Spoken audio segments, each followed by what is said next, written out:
This 50mm lens is 12 years old, and this 50mm lens was released in 2025, this year as of time of recording. But this 50mm lens is 5 times the price of this one.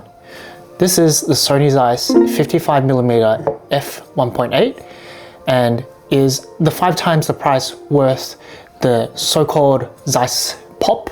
So what's the catch? In this video, I'll be talking about my experience in using the Sony Zeiss 55mm f1.8 Sonnar T-Star, which was originally released in 2013 alongside the Sony E-mount system with the release of the original A7R and the A7, versus the new player on the market. This is the Viltrox f2.0 Air Series 50mm lens. And for those new here and returning viewers, hi, my name's Henry, and on this channel I like to talk about my passions in all things photography with a little bit of tech and camera gear, and number 3, a bit of travel and lifestyle. Before I did this comparison, I had preconceived notions about how these two lenses would perform. So let's see if that's the case. And in this video, I'll be talking about the build quality, the autofocus performance, the ergonomic and handling of these lenses, and last but not least, the image quality as well. And to wrap things up, I'll be talking about who are these lenses for, because they're in 2 different price brackets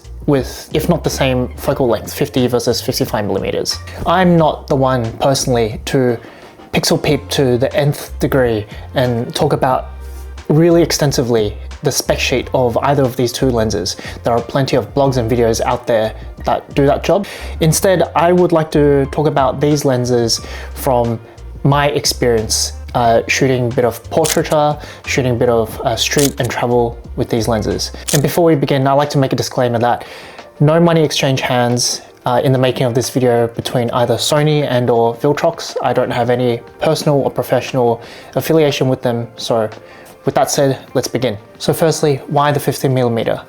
For the longest time, the 50mm has been a gold standard of photography regardless of the genre that you like to shoot. So why is that? Why is 50mm the gold standard for photography? So that boils down to a couple of things. Firstly, it's a really natural field of view. Arguably, some people say it's the way the natural human eye sees. And not in terms of how wide we see, but in terms of the compression that it makes. Number 2, it's physics. So back in the film days, let's say Nikon or Canon would release their film SLRs with a nifty 50 paired as the kit lens. And that was because it was cheap to manufacture, it was smaller in size, and that was boiling down to the natural physics. And lastly, it's the versatility. There's a reason why after so many years of photography that the 50mm is called the Nifty 50. It's because it is nifty, it is versatile. You can shoot it for waist up portraits, it's really great for street and documentary photography, it's really great for travel photography. You can shoot any and all sorts of genres of photography with a Nifty 50. So let's talk about build quality of these lenses, starting with the Viltrox lens. The Viltrox lens is primarily made of plastics, but the plastics quality does seem quite well built. It comes in a metal mount, and it does lack the other options that you would get in a higher price lens, such as AF/MF switches, aperture rings. However, it is very lightweight and it only comes in a tick over 200 grams. And for the case of the Sony Zeiss 55mm, this also boasts really good, excellent build quality. This is, instead of the plastic build of the Viltrox, is a solid metal build. Comes in a sort of glossy paint finish with also a metal mount. Sony says that this is weather and dust resistant, but at the mount, as you can see, there is no rubber ring gasket, just like the Viltrox, so use it with caution, I guess. The manual focus ring is smooth, and this is just a little bit heavier than the Viltrox lens, coming in at around 280 grams. Even though it is 80 grams heavier than the Viltrox lens, it is not materially or significantly heavier in real-world usage, in my experience. Ergonomically, because of the size and weight of both these lenses, they're great to handle, and in real-world usage shooting conditions, neither one outdoes the other in terms of handling and build quality. Again, because how lightweight they are, I'm sure they balance very well on any Sony camera body that you might pair with them.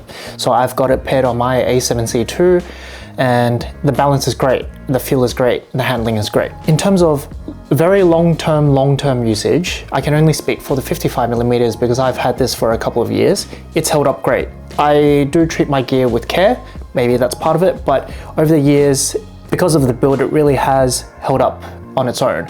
I can't say the same for the Viltrox, having only had it for a few months, but time will tell. So far, it's been really great so far as well. In terms of autofocus, you can expect reliability out of either of these lenses. Starting with the Viltrox, the lens utilizes a stepping focus motor that makes for fast and quiet focus changes. I haven't experienced major issues for the type of photography I've put it through. So during my recent travels for street and travel photography, it's been really reliable and quiet. So how does a 12-year-old lens stack up or hold up against the Viltrox? Again, in my experience, surprisingly well for a 12-year-old lens. So I've been mainly using it on one of the later released Sony cameras on the a7C II, and it's worked just fine, again, for the type of genre of photography that I do. However, a word of caution, and I guess it is to be expected on a 12-year-old lens, in low contrast scenarios, for example, shooting a backlit subject in a low contrast and low lit or low light environment, I have found it that it does hunt around until it locks on to that person, especially in continuous autofocus mode. So that's a word of caution, but again, I guess it is expected for a 12-year-old lens, right? It still holds up very well otherwise in well-lit situations and casual shooting situations. So let's talk image quality. At the start of the video, I mentioned that I had preconceived notions about both of these lenses, and that was referring to image quality. And those preconceived notions or preconceived thoughts were, firstly, the Viltrox would be uber sharp from corner to corner, regardless of the aperture you use, as has been the recent history with Viltrox releases. And that it would also produce not too busy and relatively pleasing to the eye bokeh. But on the other hand, for the Zeiss 55mm, especially from personal usage and experience, would be that I would expect, firstly, sharp in the middle pictures, but softer in the corners, and it would produce swirlier and busier bokeh. And you would also see other flaws, including fringing and also flaring. And to nobody's surprise, at least not mine, that is exactly the result that I found. What I found with the Viltrox 50mm is that it does produce really sharp images from center to corner, despite whatever aperture you shoot at. It's sharp at f2 and it only gets even sharper as you stop the aperture down. This is in comparison to the 55mm Zeiss, where it's quite sharp in the center, but as you move towards the edges, it gets softer and softer. It helps if you stop down, but it's never quite as sharp as the Viltrox. And just lastly, on the Viltrox, it's an f2 lens, so it produces relatively quite well in low light situations, and the bokeh is not too busy, but it's still quite pleasing to the eye. You can't blow out the background like an f1.2 or an f1.4 50mm, obviously, but at f2 you can still produce quite pleasing results.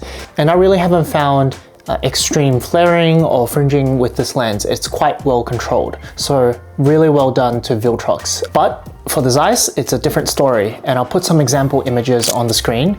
It's got all the character slash flaws, however you want to call it, of a vintage lens. Just look at the example pictures of the flaring and the fringing. So what's the deal with this Sony Zeiss lens with this sort of image quality versus the Viltrox? This is what I would consider vintage rendering, or rendering with character, or some would say this is what we call the Zeiss pop. Not to get into the nitty-gritty and all of the specifications and all of that, the reason why the Sony Zeiss produces this vintage characteristic rendering of its image quality is because it's got a low glass element count, and it also lacks the modern coating on the glass to prevent all the fringing and the flaring. And to quickly side tangent onto more photography in general, is photography has been and is still a very subjective matter, or a subjective art, and vintage lenses of the past and even modern ones of the likes of Leica or Voigtlander, or those,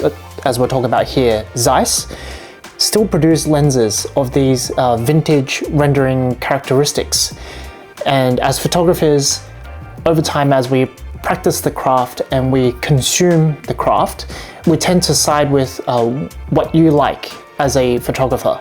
And which character of lens that you're drawn to, let's say either be it the uber sharp Viltrox lenses of the world or the character filled lenses like the Zeiss here, is entirely of your liking, of your subjective liking.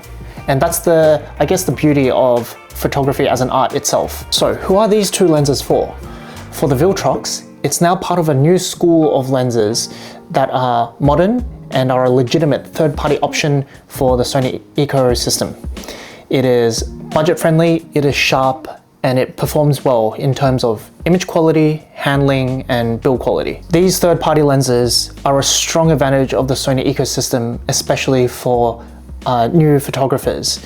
And especially this Air series is really giving the likes of traditional third-party options their run for the money, which includes Sigma, Tamron, and even Sony themselves. But how about this Zeiss lens? Who is this one for?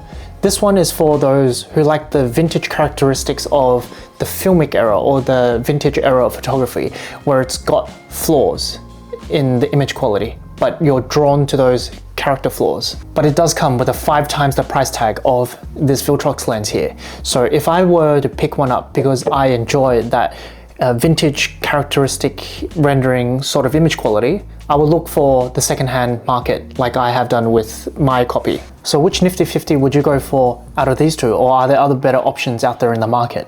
Let me know. See, would you go for the Viltrox or would you go for the Zeiss one? As always, thank you for watching to the end. If you enjoyed this comparison, I've got another one comparing awkward zoom focal lengths somewhere here.